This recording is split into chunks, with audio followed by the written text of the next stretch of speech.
اب اس کے بعد اردو تقریر ہے۔ یہ تقریر مکرم منیر احمد منور صاحب کی ہے، مربی انچارج جماعت احمدیہ سوئٹزرلینڈ۔ آپ کی تقریر کا عنوان ہے نظام خلافت کی اہمیت۔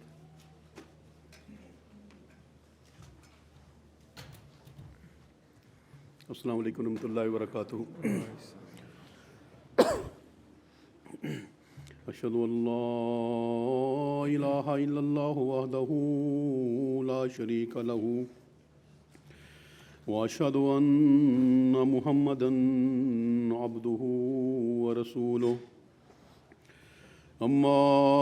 بعد فاعوذ باللہ من الشیطان الرجیم۔ بسم اللہ الرحمن الرحیم۔ یا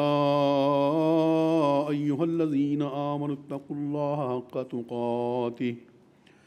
ولا تموتن الا وانتم مسلمون واعتصموا بحبل اللہ جميعا ولا تفرقوا واذکروا نعمت اللہ علیکم اذ کنتم اعداء فألف بین قلوبکم فأصبحتم بنعمته اخوانا فکنتم على شفا حفرة من النار فانقذکم منها کذالک یبین اللہ لکم آیاتہ لعلکم تہتدون۔ سامعین و ناظرین اکرام، قرآن کریم کا اسلوب ہے کہ نیکی کا حکم دینے کے ساتھ ساتھ اس کی حکمت، اہمیت اور اس پر عمل کرنے کا طریق بھی بیان کر کے وہ مومنوں کے لیے آسانی پیدا کر دیتا ہے۔ اللہ تعالیٰ نے قرآن کریم میں جب مومنوں کو یہ ارشاد فرمایا کہ اللہ کا تقویٰ اس کی تمام شرائط کے ساتھ اختیار کرو اور تم پر صرف ایسی حالت میں موت آئے کہ تم پورے فرمانبردار ہو، تو اس کے حصول کے لیے جو حقیقی ذریعہ ہے اس کو اگلی ہی آیت میں بیان فرما دیا۔ فرماتا ہے وَاعْتَصِمُوا بِحَبْلِ اللَّهِ جَمِيعًا وَلَا تَفَرَّقُوا، یعنی تم سب کے سب حبل اللہ یعنی اللہ کی رسی کو مضبوطی سے پکڑ لو اور پراگندہ مت ہو۔ مفسرین قرآن نے اللہ کی رسی کے مختلف معنی بیان کیے ہیں۔ اس سے مراد قرآن کریم بھی ہے اور اسلام بھی ہے۔ تاہم 12ویں صدی ہجری کے مجدد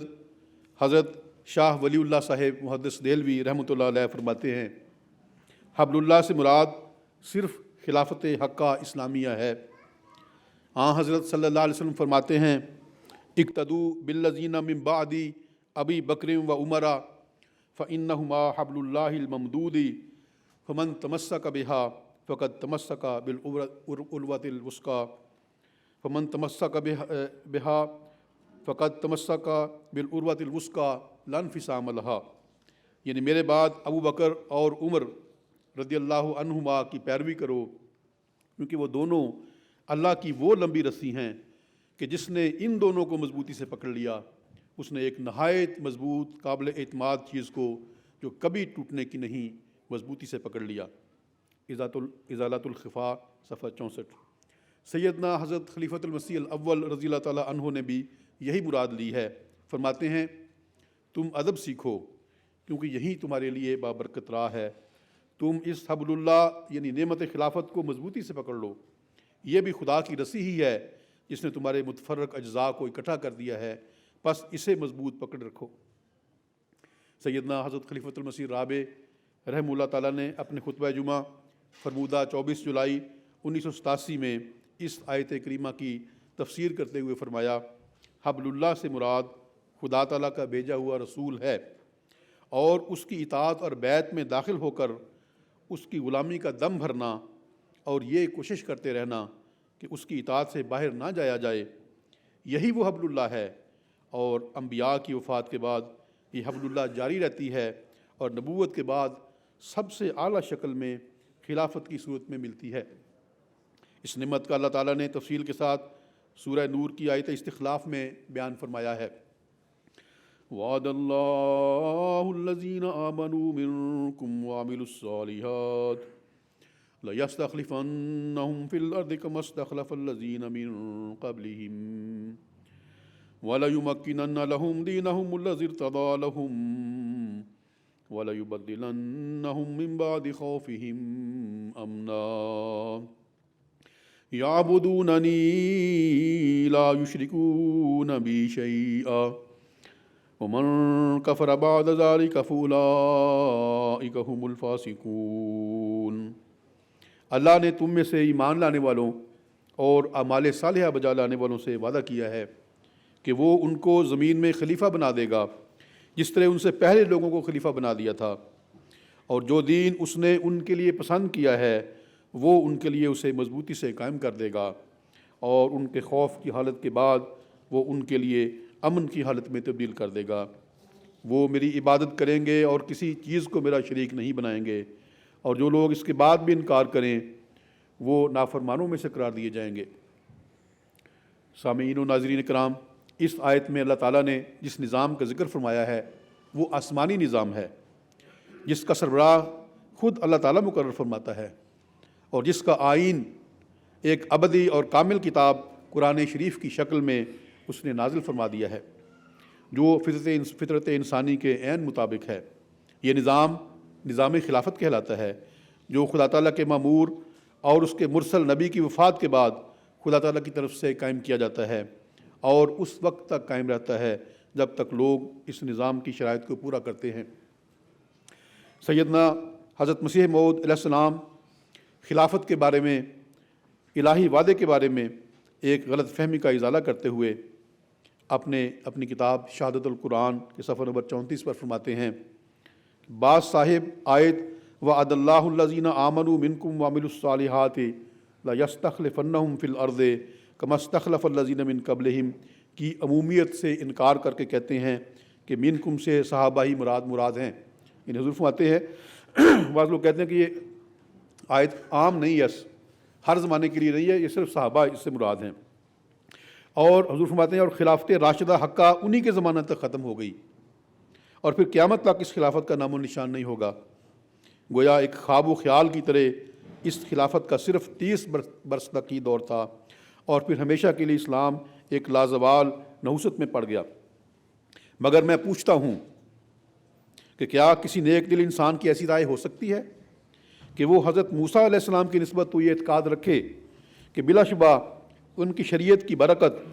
اور خلافت راشدہ کا زمانہ برابر 1400 برس تک رہا، لیکن وہ نبی جو افضل الرسل اور خیر الانبیاء کہلاتا ہے اور جس کی شریعت کا دامن قیامت تک ممتد ہے، اس کی برکات اس زمانہ تک ہی محدود رہیں اور خدا تعالیٰ نے نہ چاہا کہ کچھ بہت مدت تک اس کی برکات کے نمونے اس کے روحانی خلیفوں کے ذریعے سے ظاہر ہوں۔ ایسی باتیں سن کر تو ہمارا بدن کانپ جاتا ہے، مگر افسوس کہ وہ لوگ بھی مسلمان ہی کہلاتے ہیں جو سراسر چالاکی اور بے باکی کی راہ سے ایسے بے ادبانہ الفاظ منہ پر لے آتے ہیں کہ گویا اسلام کی برکات آگے نہیں بلکہ مدت ہوئی کہ ان کا خاتمہ ہو چکا ہے۔ پھر اسی کتاب شہادت القرآن کے ہی صفحہ نمبر 57 پر آپ فرماتے ہیں، ان آیات کو اگر کوئی شخص تأمل اور غور کی نظر سے دیکھے تو میں کیوں کر کہوں کہ وہ اس بات کو سمجھ نہ جائے کہ خدا تعالیٰ اس امت کے لیے خلافت دائمی کا صاف وعدہ فرماتا ہے۔ اگر خلافت دائمی نہیں تھی تو شریعت موسوی کے خلیفوں سے تشبیہ دینا کیا معنی رکھتا ہے؟ حضرات، کائنات کے چھوٹے سے چھوٹے ذرہ ایٹم کو لیجئے یا بڑے سے بڑے کسی اور جسم کو جس کا بھی سینہ چاک کریں، وہاں ایک دھڑکتا ہوا دل، ایک مرکز پائیں گے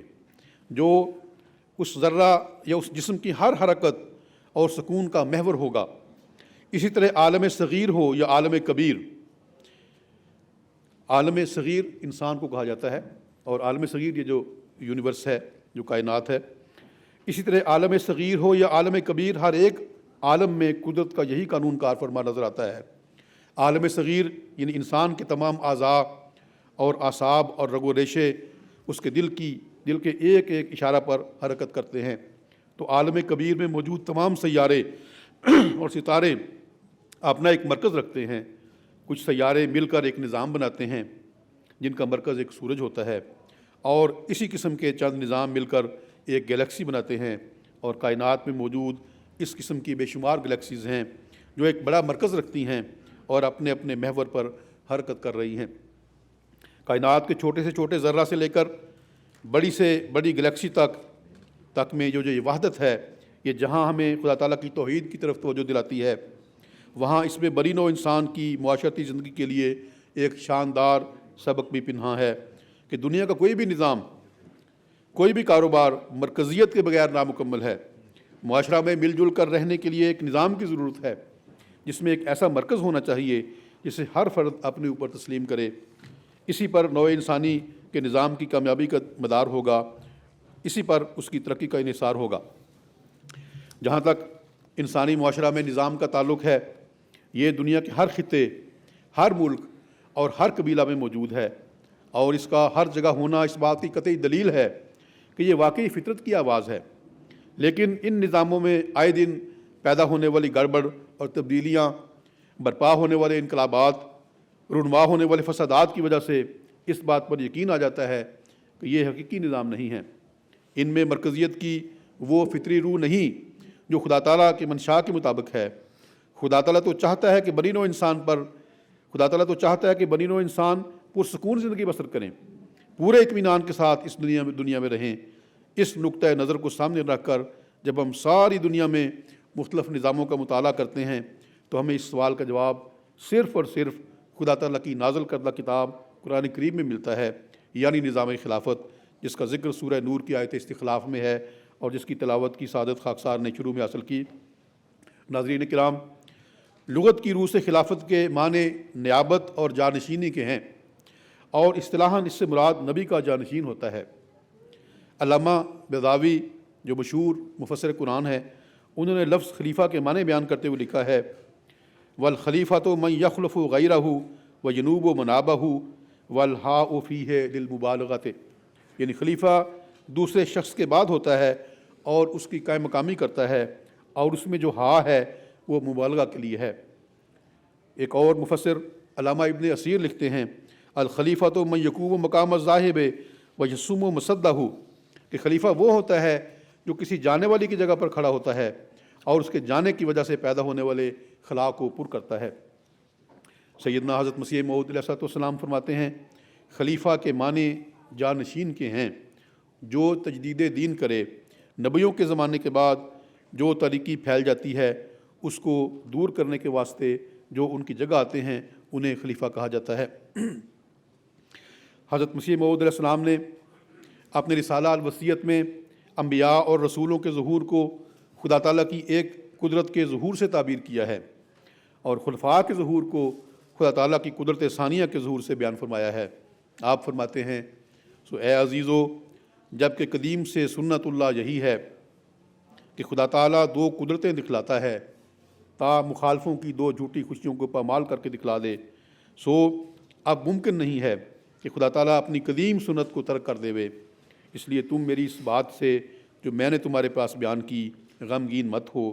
اور تمہارے دل پریشان نہ ہو جائیں۔ حضور نے چونکہ وہاں پر اپنی وفات کا ذکر کیا تھا، اشارہ کیا تھا، اس لیے حضور فرماتے ہیں، اس لیے تم میری اس بات سے جو میں نے تمہارے پاس بیان کی غمگین مت ہو اور تمہارے دل پریشان نہ ہو جائیں، کیونکہ تمہارے لیے دوسری قدرت کا بھی دیکھنا ضروری ہے اور اس کا آنا تمہارے لیے بہتر ہے کیونکہ وہ دائمی ہے۔ دوبارہ پڑھتا ہوں، حضور فرماتے ہیں، کیونکہ تمہارے لیے دوسری قدرت کا بھی دیکھنا ضروری ہے اور اس کا آنا تمہارے لیے بہتر ہے کیونکہ وہ دائمی ہے، جس کا سلسلہ قیامت تک منقطع نہیں ہوگا، اور وہ دوسری قدرت نہیں آ سکتی جب تک میں نہ جاؤں، لیکن میں جب جاؤں گا تو پھر خدا اس دوسری قدرت کو تمہارے لیے بھیج دے گا جو ہمیشہ تمہارے ساتھ رہے گی، جیسا کہ خدا کا براہین احمدیہ میں وعدہ ہے۔ اسی طرح سیدنا رسول اللہ صلی اللہ علیہ وسلم بیان فرماتے ہیں، اور حضرت مسیح موعود علیہ السلام نے جو خلافت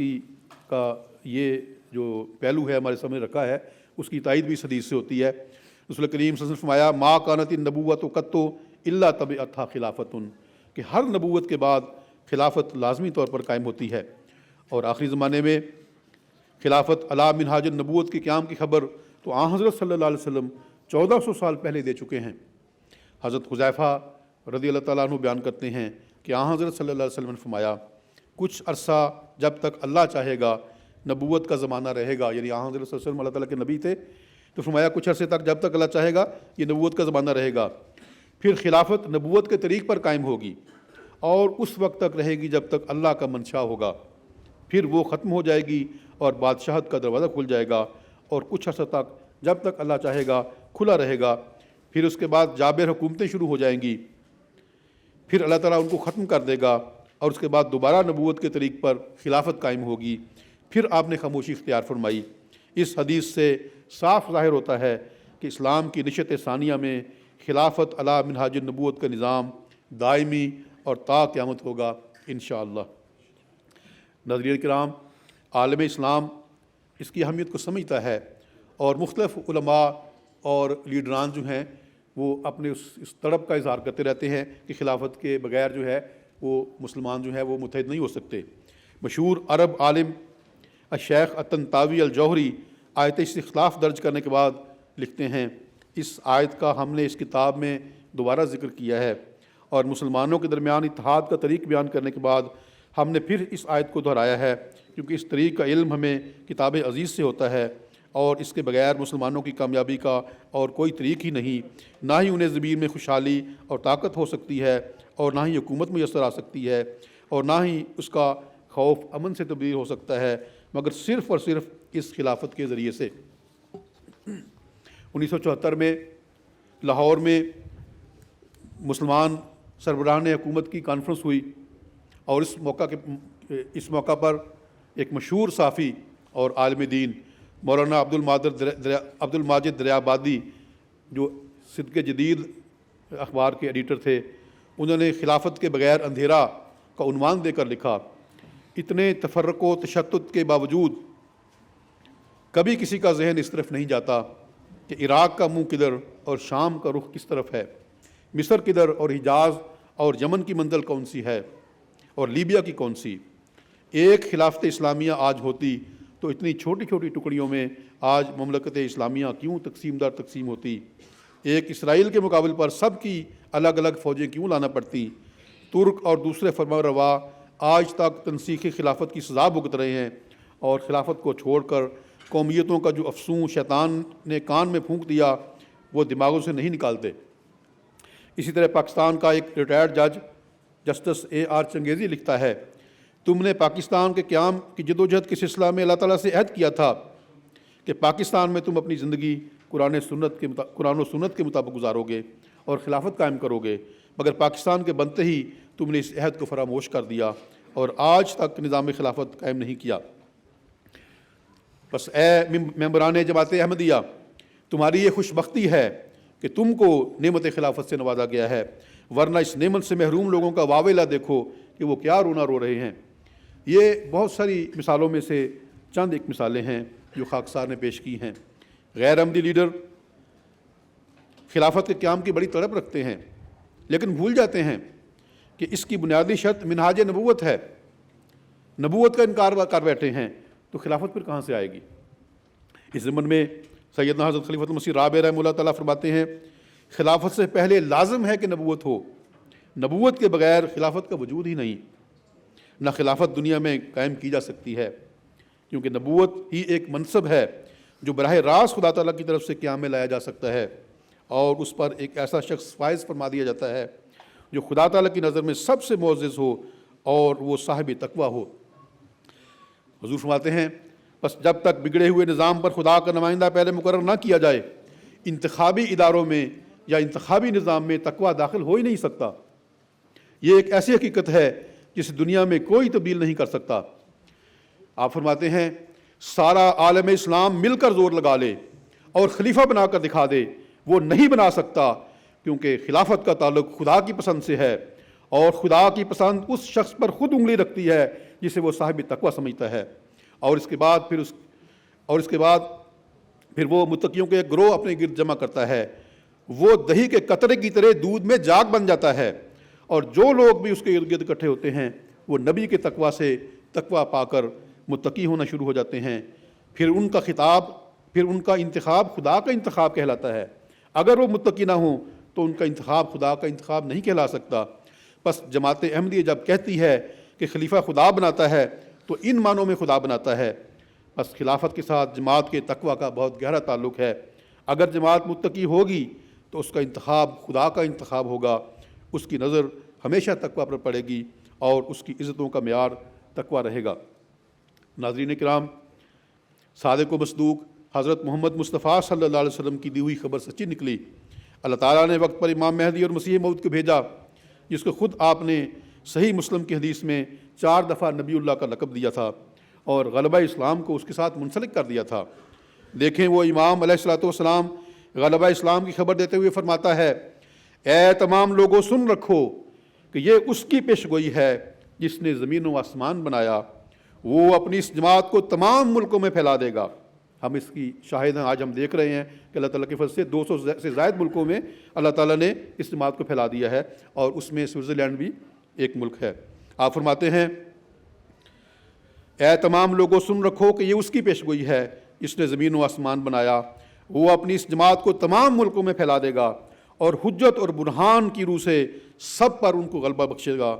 وہ دن آتے ہیں بلکہ قریب ہیں کہ دنیا میں صرف یہی ایک مذہب ہوگا جو عزت کے ساتھ یاد کیا جائے گا، اور خدا اس مذہب اور اس اصلاح میں نہایت درجہ فوق العادت برکت ڈالے گا، اور ہر ایک کو جو اس کے معدوم کرنے کی فکر رکھتا ہے نامراد رکھے گا، اور یہ غلبہ ہمیشہ رہے گا یہاں تک کہ قیامت آ جائے گی۔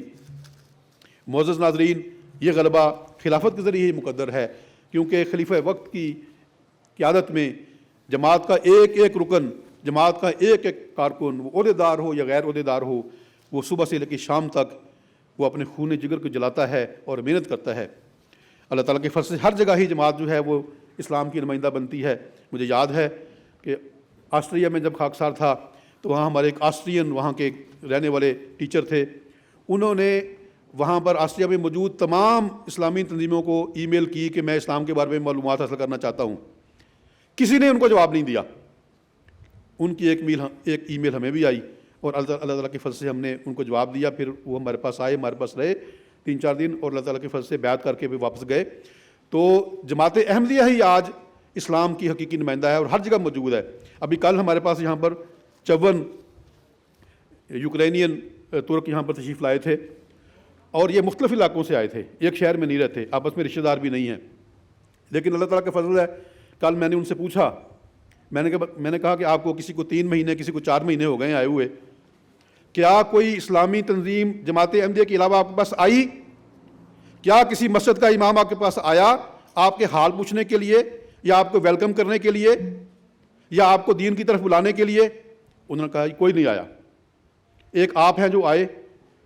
تو یہ اللہ تعالیٰ کا فضل ہے کہ اس خلافت کی برکت ہے کہ خلافت کا ہر کارکن جو ہے وہ اس طریقے سے سرگرم عمل ہوتا ہے۔ اور ہم نے دیکھا کہ چند منٹوں میں نے بعض احباب کو بلایا کہ آپ آئیں اور ان کی ٹرانسپورٹیشن کا انتظام کریں، اور انہوں نے اللہ تعالیٰ کے فضل سے بغیر کسی وقفے کے فوراً آمین اور لبیک کہا۔ یہ خلافت کی برکت ہے، کیونکہ خلافت کی محبت کی وجہ سے آج ہر احمدی جو ہے اس کے جسم میں ایک بجلی جو ہے اللہ تعالیٰ نے بھر دی ہے کام کرنے کے لیے اور جماعت کی اور اسلام کی خدمت کرنے کے لیے۔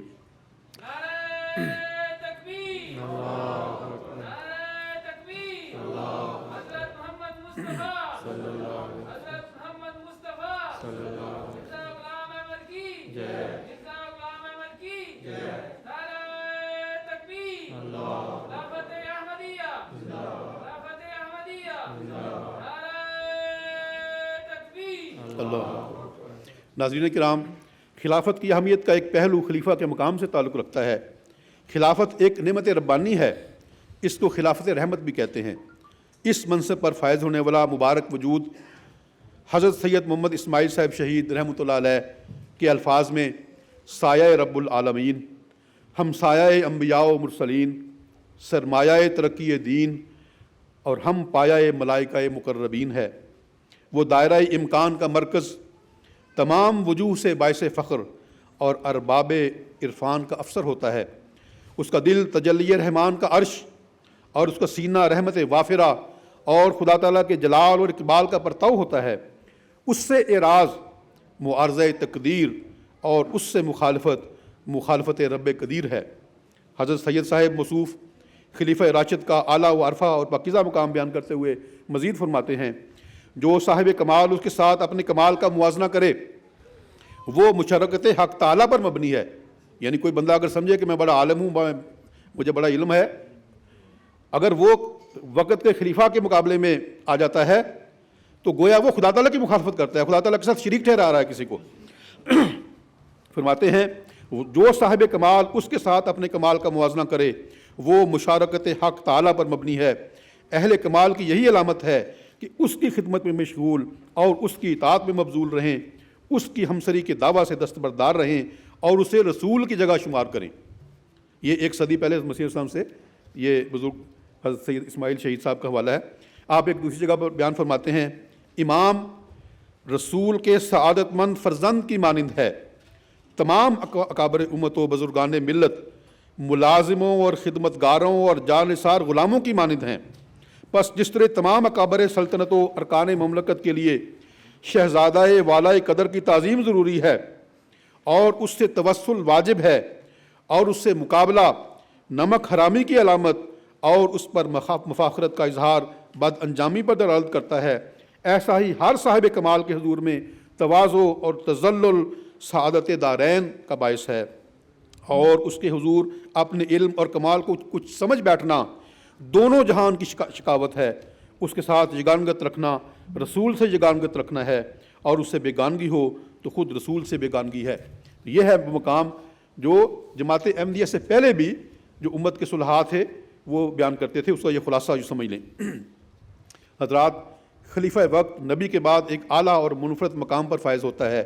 اس کو خدا تعالیٰ قائم کرتا ہے اور وہی قائم رکھتا ہے، اس کی ہر طرح سے تائید و نصرت کرتا ہے، اسے علم لدنی عطا فرماتا ہے، اپنی طرف سے علم عطا فرماتا ہے، اسے خود حکمت سکھاتا ہے، قرآن کریم کے معانی، مطالب، اسرار اور رموز اور حقائق و دقائق سے مالا مال کرتا ہے، جس کی بدولت وہ قرآن کریم کی تفسیر سب سے بہتر سمجھتا اور بیان کرتا ہے۔ میں ایک ادنا خادم دین ہوں، 7 سال جامعہ میں پڑھا، 34-35 سال فیلڈ میں ہو گئے۔ ایسے ایسے نکات حضرت خلیفۃ المسیح الخامس اید اللہ تعالیٰ عزیز اپنے خطبات اور خطابات میں بیان فرماتے ہیں کہ ہم حیران رہ جاتے ہیں، یہ کہاں سے آتا ہے یہ علم؟ یہ اللہ تعالیٰ کی طرف سے سکھایا ہوا علم ہوتا ہے۔ حالانکہ آپ نے کوئی جامعہ میں تعلیم حاصل نہیں کی، ہم جانتے ہیں کہ آپ زراعت کے ایک ماہر تھے اور علم زراعت میں آپ نے ڈگری حاصل کی، لیکن خدا تعالیٰ کی طرف سے آپ کو علم سے بھر دیا گیا ہے۔ اور آج ہم جیسا خادم دین جو ہیں وہ بھی یہ شہادت دیتے ہیں کہ ہم ہر روز حضور کے دربار سے ایسی ایسی قرآن کریم کی تفسیریں سنتے ہیں کہ ہم حیران رہ جاتے ہیں کہ ایک عام انسان جو ہے وہ کس طرح ایسا علم جو ہے وہ رکھ سکتا ہے اور دنیا کو تقسیم کر سکتا ہے۔ خدا خود خلیفہ وقت کی ہر مشکل مرحلہ پر رہنمائی کرتا ہے، ہر ابتلا میں اسے پورا اترنے کی توفیق بخشتا ہے، اس لیے لازم ہے کہ ہر قسم کے احکام کے اجراء اور مہمات کا انجام اس کے سپرد کیا جائے، اور ہر شخص خواہ وہ مجتہد ہو یا مقلد، عالم ہو یا عامی، عارف ہو یا غیر عارف، اپنے آپ کو اس کے سامنے لا شے محض سمجھے، کچھ چیز نہ سمجھے اپنے آپ کو، اس کے حضور اپنی زبان بند رکھے، کسی بھی طرح اس کے سامنے استقلال کا دم نہ مارے، اس کے اختیارات خود مقرر کرنے کی کوشش نہ کرے، بلکہ اس کے مقام کا تقاضا ہے کہ یہ کام اسی پر چھوڑ دیا جائے۔ جیسے سیدنا حضرت خلیفۃ المسیح الاول رضی اللہ تعالیٰ عنہ فرماتے ہیں، کہا جاتا ہے کہ خلیفہ کا کام صرف نماز پڑھا دینا اور پھر بیعت لے لینا ہے، یہ کام تو صرف ایک ملا بھی کر سکتا ہے، اس کے لیے کسی خلیفہ کی ضرورت نہیں، اور میں اس قسم کی بیعت پر تھوکتا بھی نہیں۔ بیعت وہ ہے جس میں کامل اطاعت کی جائے اور خلیفہ کے کسی ایک حکم سے بھی انحراف نہ کیا جائے۔ خدا تعالیٰ کے مقرر کردہ خلیفہ کی اتھارٹی کے سلسلہ میں حضرت مسلم موعود رضی اللہ تعالیٰ عنہ نے مجلس مشاورت منعقدہ 1925 میں فرمایا، اسلامی اصول کے مطابق، یہ بہت غور سے سننے والی بات ہے اور اپنے بچوں کو یہ بتانے والی بات ہے، اسلامی اصول کے مطابق یہ صورت ہے کہ جماعت خلیفہ کے ماتحت ہے، اور آخری اتھارٹی جسے خدا نے مقرر کیا ہے اور جس کی آواز آخری آواز ہے وہ خلیفہ کی آواز ہے، کسی انجمن یا شورا یا کسی مجلس کی نہیں ہے۔ حضور فرماتے ہیں، خلیفہ کا انتخاب ظاہر لحاظ سے بے شک تمہارے ہاتھوں میں ہے،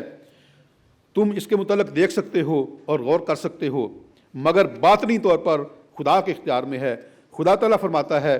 خلیفہ ہم قرار دیتے ہیں، اور جب تک تم لوگ اپنی اصلاح کی فکر رکھو گے ان قواعد اور اصولوں کو نہ بھولو گے جو خدا تعالیٰ کی رضا کے اصول کے لیے ضروری ہیں، تم میں خدا خلیفہ مقرر کرتا رہے گا اور اسے عصمت حاصل رہے گی جو اس کام کے لیے ضروری ہے۔ حضرات، کامل اطاعت انسان کو صحابہ کے مقام تک پہنچا دیتی ہے، اور آج حضرت مسیح موعود علیہ السلام کی وساطت سے صحابہ سے ملا جب مجھ کو پایا کہ مصداق، ہر احمدی جو ہے اللہ تعالیٰ کے فضل سے وہ صحابہ جیسی روح جو ہے اپنے اندر رکھتا ہے، اور آج اس کے مسلمانوں میں نہ ہونے کی وجہ سے جو غیر احمدی مسلمان جو ہیں وہ تنزل کا شکار ہیں۔ وہ آج کے مسلمان نمازیں بھی پڑھتے ہیں، زکوٰۃ بھی دیتے ہیں اور حج بھی کرتے ہیں، مگر ان میں وہ ترقی نہیں جو صحابہ میں تھی، حالانکہ صحابہ بھی یہی نمازیں پڑھتے، زکوٰۃ دیتے اور حج کرتے تھے۔ اس کی وجہ ہی یہ ہے کہ صحابہ میں ایک نظام کے تابع ہونے کی وجہ سے اطاعت کی روح حد کمال تک پہنچی ہوئی تھی۔ چنانچہ رسول کریم صلی اللہ علیہ وسلم انہیں جب حکم دیتے تو صحابہ اسی وقت اس پر عمل کرنے کے لیے کمر بستہ ہو جاتے، اور اطاعت کی روح آج کے مسلمانوں میں نہیں ہے۔ آخر وہ کیا وجہ ہے کہ آج کا مسلمان اپنے اس بنیادی وصف سے عاری ہے؟ اس کا جواب سیدنا حضرت مسلم موعود رضی اللہ تعالیٰ عنہ کے الفاظ میں یہ ہے، فرماتے ہیں اطاعت کا مادہ نظام کے بغیر پیدا نہیں ہو سکتا، بس جب تک خلافت ہوگی اطاعت رسول بھی ہوگی۔ اس نقطہ نظر سے خلافت کی اہمیت روز روشن کی طرح یہاں ہو جاتی ہے کہ ترقی ایمان اور قبولیت اعمال کی اب نظام خلافت کے سوا کوئی صورت نہیں ہے۔ جسے متاع ایمان اور عاقبت کی فکر ہو اسے لازم ہے کہ وہ خدا تعالیٰ کے قائم کردہ خلافت کے ساتھ ہو جائے، جو آج جماعت احمدیہ کے سوا دنیا میں کسی اور کے پاس نہیں ہے۔ دین کی مضبوطی خلافت کے ذریعے ہی ممکن ہے۔ دین کی تمکنت کے لیے ضروری ہے کہ اس کے ماننے والوں کا خدا تعالیٰ کے ساتھ ذاتی تعلق ہو، اور ان کو خدا تعالیٰ کا خاص قرب حاصل ہو، اور یہ امر ہو ہی نہیں سکتا جب تک خدا تعالیٰ کے قائم کردہ نمائندے کے ساتھ اس کا تعلق نہ ہو۔ خلیفہ وقت زمین پر خدا تعالیٰ کا نمائندہ ہوتا ہے، اور اسے یہ برکت دی جاتی ہے کہ وہ خدا تعالیٰ اور اس کے بندوں کے درمیان رابطہ کا کام کرے، اور جو خدا تعالیٰ تک پہنچنا چاہے اس کی رہنمائی کرے۔ سیدنا حضرت خلیفۃ المسیح ثانی رضی اللہ تعالیٰ عنہ فرماتے ہیں، بہت غور سے سننے والا یہ حضور کا اقتباس ہے، فرماتے ہیں انبیاء اور خلفاء اللہ تعالیٰ کے قرب کے حصول میں ممد ہوتے ہیں، مددگار ہوتے ہیں۔ جیسے کمزور آدمی پہاڑ کی چڑھائی پر نہیں چڑھ سکتا تو سونٹے یا کھوٹ سٹک کا سہارا لے کر چڑھتا ہے، اسی طرح انبیاء اور خلفاء لوگوں کے سہارے ہیں، وہ دیواریں نہیں ہیں جنہوں نے الہی قرب کے راستوں کو روک رکھا ہے، بلکہ وہ سونٹے اور سہارے ہیں جن کی مدد سے کمزور آدمی بھی اللہ تعالیٰ کا قرب حاصل کر سکتا ہے۔ حضرت خلیفۃ المسیح رضی اللہ تعالیٰ عنہ فرماتے ہیں، آخر میں ایک بات اور کہنا چاہتا ہوں اور یہ وصیت کرتا ہوں کہ تمہارا اعتصام حبل اللہ کے ساتھ ہو، قرآن تمہارا دستور العمل ہو، کیونکہ تنازع فیضان الہی کو روکتا ہے۔ موسیٰ علیہ السلام کی قوم جنگل میں اسی نقص کی وجہ سے ہلاک ہوئی، رسول اللہ صلی اللہ علیہ وسلم کی قوم نے احتیاط کی اور وہ کامیاب ہو گئے۔ اب تیسری مرتبہ تمہاری باری آئی ہے، اس لیے چاہیے کہ تمہاری حالت اپنے امام کے ہاتھ میں ایسی ہو جیسے میت غسال کے ہاتھ میں ہوتی ہے۔ ایک مردہ جس کو نہلایا جاتا ہے، غسال کہتے ہیں نہلانے والے کو، وہ جیسے چاہتا ہے اس کو پلٹ دیتا ہے، وہ اور اس مجبور ہوتی ہے وہ پلٹ جاتی ہے وہ میت جو ہے۔ فرماتے ہیں تمہارے ارادے اور خواہشیں مردہ ہوں، اور تم اپنے آپ کو امام کے ساتھ ایسا وابستہ کرو جیسے گاڑیاں انجن کے ساتھ، اور پھر ہر روز دیکھو کہ ظلمت سے نکلتے ہو یا نہیں۔ استغفار کثرت سے کرو اور دعاؤں میں لگے رہو، وحدت کو ہاتھ سے نہ دو۔ ناظرین، خلافت ایک عظیم نعمت ہے، لیکن اس کی عظمت ہم پر بہت بڑی ذمہ داریاں بھی ڈالتی ہے، اور وہ یہ کہ ہم خلافت کے قائم رکھنے کی پوری کوشش کریں اور اس کے لیے ہر ممکن قربانی سے کبھی بھی دریغ نہ کریں۔ لیکن یہ اسی وقت ہو سکتا ہے جب ہم میں سے ہر ایک دل کے اندر خلافت کا پیار اور اس کی محبت کوٹ کوٹ کر بھر جائے، اور ہم اس کے ایک ادنا معمولی سے اشارے پر بھی اپنا تن من دھن قربان کرنے کے لیے تیار ہو جائیں۔ یہ محبت کیسے پیدا کی جا سکتی ہے؟ اس کے متعلق حضرت مسلم موعود فرماتے ہیں، آخر میں خدام کو یہ نصیحت کرنا چاہتا ہوں کہ وہ خلافت کے برکات کو یاد رکھیں، اور کسی چیز کو یاد رکھنے کے لیے پرانی قوموں کا یہ دستور ہے کہ وہ سال میں اس کے لیے خاص طور پر ایک دن مناتی ہیں۔ مثلا شیعوں کو دیکھ لو، وہ سال میں ایک دفعہ تعزیہ نکال لیتے ہیں تاکہ قوم کو شہادت حسین کا غم یاد رہے۔ اسی طرح میں بھی خدام کو نصیحت کرتا ہوں کہ وہ سال میں ایک دن خلافت ڈے کے طور پر منایا کریں، اور اس میں وہ خلافت کے قیام پر اللہ تعالیٰ کا شکر ادا کریں اور اپنی پرانی تاریخ کو دہرایا کریں۔ اسی طرح وہ رویا اور کشوف بیان کیا جایا کریں جو وقت سے پہلے خدا تعالیٰ نے مجھے دکھائے، اور جن کے پورا کر کے خدا تعالیٰ نے ثابت کر دیا کہ اس کی برکات اب بھی خلافت کے طرف بستہ ہیں۔ ناظرین کرام، ہم سب نے خلافت کی اہمیت کو خوب جان لیا، بس اب ہمارا فرض ہے کہ ہم سب پیارے آقا سیدنا و مولانا حضرت خلیفۃ المسیح الخامس ایدہ اللہ تعالیٰ بن عزیز کے ایک ایک اشارے کو سمجھتے ہوئے آپ کے دست و بازو اور سلطان نصیر بن جائیں۔ ہم آپ کی تائید اور نصرت کرنے والے ہوں۔ ہمیشہ ہر ایک کے دل سے یہ آواز آئے کہ انی معاک یا مسرور۔ ہم آپ کے دائیں بھی لڑیں اور بائیں بھی لڑیں اور آگے بھی لڑیں اور پیچھے بھی لڑیں۔ ہم میدان بدر میں طلحہ کا کردار نبھائیں اور خلافت احمدیہ کی طرف بڑھنے والے ہر تیر کو اپنے ہاتھ پر لیں، اور کوئی دشمن آنکھ، کوئی دشمن دل اور کوئی دشمن کوشش خلافت احمدیہ کا بال بھی بکا نہ کر سکے۔ ہم بشاشت قلبی سے لذت و سرور محسوس کرتے ہوئے اپنے امام کی ہر بات کو ماننے والے ہوں، وہ ہمیں پسند آئے یا ہمیں پسند نہ آئے، ہم اس کی پیروی کرنے والے ہوں۔ ہم شرع صدر سے ایسی اطاعت کرنے والے ہوں کہ ہمارے دلوں کی نالیاں اطاعت کے پانی سے لبریز ہو کر بہہ نکلیں۔ ہم اپنے آقا کی ہر امر میں اس طرح پیروی کرنے والے ہوں جس طرح نبض حرکت قلب کی پیروی کرتی ہے۔ ہم اپنے آپ کو اپنے پیارے امام کے ہاتھ میں اس طرح دینے والے ہوں جس طرح میت غسال کے ہاتھ میں۔